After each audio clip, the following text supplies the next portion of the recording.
Welcome to Parshas Vayeitzei and welcome to Rishon as we begin our discussion of the journey from Yaakov Avinu as he leaves his home to go to Haran after the confrontation with Elisha over the brachos. Torah tells us that Yaakov leaves Beersheba and he goes to Haran.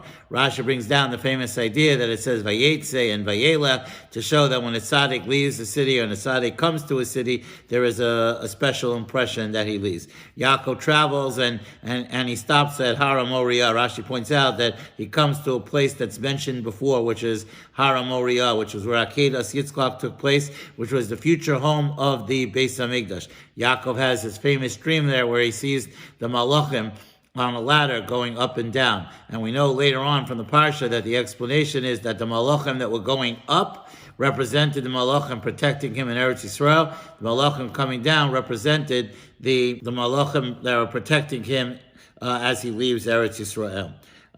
When he wakes up in the morning, it says he didn't realize that it was a Beis Elokim and Shar Shemayim, that it was the house of Hashem and it was the gateway to heaven. Rashi points out that he understood that this was the place where all our tefillos go up to Shemayim. And that's why in Halacha we face Yerushalayim. That was a discovery that Yaakov made when he woke up from his dream. Yaakov set up a matzeva to indicate he had his dream.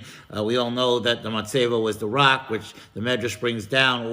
He took separate rocks and they all merged together to get under his head, and that became the matzeva of his dream.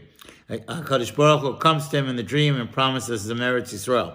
At the end of the story, after Yaakov wakes up, he makes a deal with HaKadosh Baruch Hu. He tells him that if you take me to Lavan and you're with me and you protect me and you bring me back to my father's home in peace, I will give you 10% of everything that I take in over this period of time. Many say that the mitzvah of tzedakah the 10% comes from this idea that Yaakov promised 10% to HaKadosh Baruch Hu when he returned from his trip from Lavan. That's the basic summary of Rishon for this week.